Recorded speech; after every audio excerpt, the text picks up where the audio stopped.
بسم الله الرحمن الرحيم السلام عليكم ورحمة الله وبركاته halkaad nagala socotaan waa Abman Media channelka aan ku leenahay YouTube-ka dhamaan waa salaamantiin shacabka Soomaaliyeed waxaan idin leenahay assalaamu calaykum waraxmatullaahi wabarakaatuh dhibaato hadday dhibaato tahay Soomaali waxa weeyaan waa inagu dhan tahay ha ugu sii darnaato maanta magaalada madaxda Soomaaliya Muqdisho maalin walba waxa ka dhacda dhibaatooyin dhimasho iyo dhiig wata oo isdaba socda dhibaatooyinkaasi dad baa had iyo jeer lagu magacaabaa iyaguna sheegta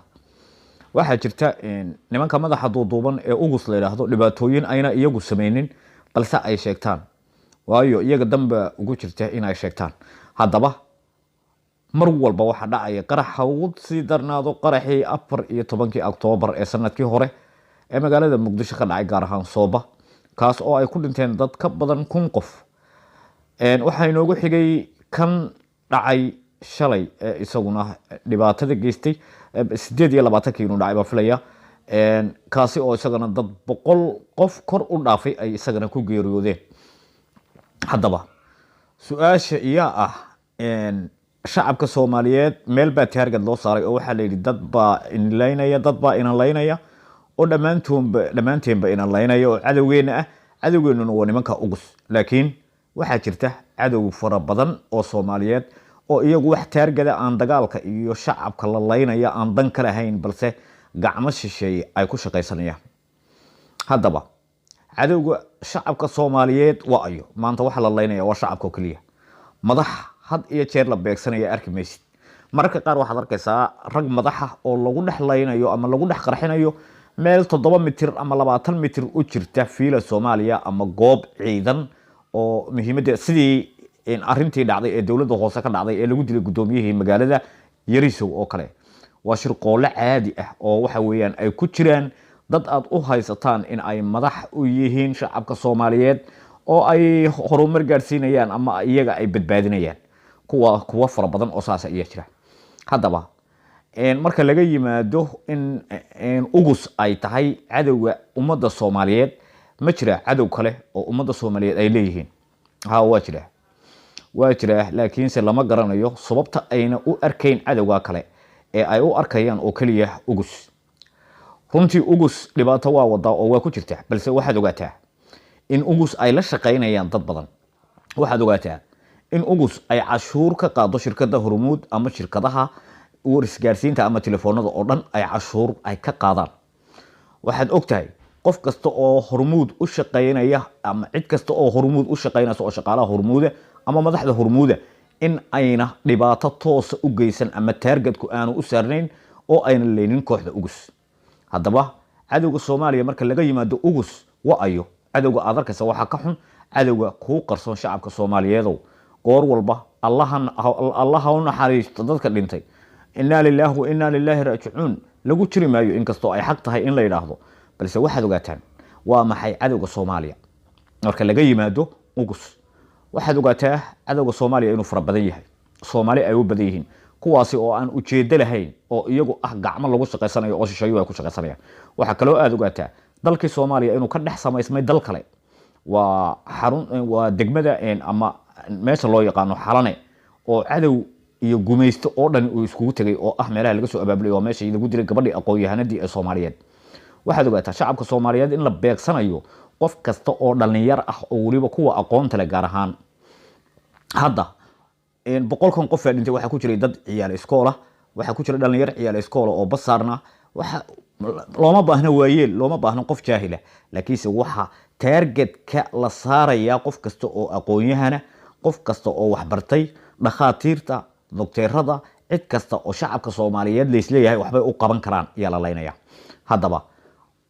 aynu dib ugu noqono marka aynu ka nimaadno shacabka Soomaaliyeed cadawga rasmiga ah ay yaqaanaan oo ugus ah marka aynu ka nimaadno waa ay cadawga kale ee shacabka Soomaaliyeed ay leeyihiin ee aan la arkayn ee waliba cadawga sida hoosta ah wuxuu dilayaa cadawga Soomaaliyeed waxa ee qarsoon waxa ka ah shirkadda telefoonada Hormuud waxa kale oo jira xubno hore uga tirsanaan jiray ugus oo dad badan oo Soomaaliyeed la shacab badan oo Soomaaliyeed hore u soo laayay in ay maanta dawladda federaalka Soomaaliya ku jiraan waxa xaqiiqo ah in gacmo hoose iyo in warbiximo hoose oo toos la leeyahay ugus waxa aad ogaataa in ganacsatadu ay qayb ka tahay gumaadka shacabka in ay iyagu laftigoodu qayb ay ka yihiin taasina waa ku jirtaa sababtoo ah ganacsatadu mar rabaan in laga qaado cashuur badan waxay dani ugu jirtaa iyaga inayna wax dawladda oo cashuur ka qaada haba yaraatee ayna dhalin waayo ganacsatada hadda boqolkiiba hadii laga qaadayo 40 dawladda haday dhalato waxa laga qaadaya boqolkiiba 80 ama boqolkiiba 90 inta ay ka cararayaan waa inta ay shacabka Soomaaliyeed dhigooda ay u daadinayaan hadii in yar oo amaana la helo waxa dhacaya qarax sidaasina waxa la rabaa in qof walba oo danaysta ah ay dantiisu ugu hirgasho siyaasiyiinta iyay noqotay siyaasiyiintu laba u kala qaybsameen waa qaar baqaya oo loo hanjabayo iyo kuwa power iyo awood ka haysta ururka ugus oo waxa weeyaan iyagu halka ugus u fadhiya danta kale ay u fadhiyaana ay tahay inay midowga Yurub ay ka qaataan cayd oo ayna ka go'in lacagta ayda sababtoo ah dawlad haday Soomaaliya hesho rasmiga waxa la oranayaa isku filow deymihii aan ku siinayna si taasay ka cararayaan waxa goor walba rabaan 100 milyan ama 200 milyan ee midowga Yurub ay ku caawinayaan ama bangiga adduunka uu ku caawinayo in ay kala qaybsadaan inta u barabaan waxa dantii Soomaaliyeed iyo dalkii Soomaaliyeed iyo shacabkii Soomaaliyeed loo baabiinaya waa dana liifa oo aan runtii meel gaadhayn oo dadka danahaasi ku wata shacabka Soomaaliyeed dadka danahaasi ka dambeeya ee danaha hoggaansanayaan markay arintoodu u fusho waxa weeyaan albaabyada iyo isku laabayaan waynu ognahay ugus waa dhibaato shacabka Soomaaliyeed iyo ku hayaan dhibaato weyn oo dhimasho ay ka tahay balse waxaad ogaataa shacabka Soomaaliyeed oo ninka fiilo Soomaaliya fadhiya ee aad leedahay ama ninka sargaalka ah ee aad leedahay in aanu imbataliya oo waxa weeyaan waa madaxdeedii ee aad shacabka u tumaysaa inuu qayb ka yahay qofka ku dilaya ee dhiigga ka daadinaya qorshayaal fara badan baa dhaca oo aan macquul ahayn in ay dhacaan oo la oran karo ma aha mid ay fulin karaan ugusna iyadu waa mid iyada laftigeedu ugus waxa ogaataa iyada laftigeedu inay tahay magac lagu shaqeysanayo oo lagu badbaadiyo sidii dawladda hoose ka dhacday dhimashadii uu ku dhintay gudoomiyihii gobolka Banaadir ee hore Yariiso Allah u naxariistay qorshahaasi wuxuu ahaa qorshe runtii iska muuqda in ay madaxda dawladdu ay xiriir la leedahay oo ay gudbisay macluumaadkaasi in la dilo Yariisona lama doonayn nin kale rabeen inay dilaan ninka cadaankii balse uma hirgelin waxa weeyaan shacabka Soomaaliyeed marka waxaad ogaataan inaanu cadawgeenu kaliya ahayn ugus ee cadawgeenu ay yihiin ganacsatada oo cadawgeenu ay yihiin kuwii hore ugu jiray ugus ee hadda dawladda federaalka ah ku jira cadawgeenu ay yihiin kuwii Itoobiya hore xeer ilaaliyaasha uga ahaa ee maanta xeer ilaaliye ka ah cadawgeenu yihiin runtii Soomaaliya gaar ahaan Muqdisho maanta markaad eegtaan shacabka Soomaaliyeed waxaad oran kartaa waxay noqotay goobtii maafiyada shacabka Soomaaliyeed hay isbadbaadiyaan cadawgoodu waa ugus waa kuwa xalana fadhiya waa kuwii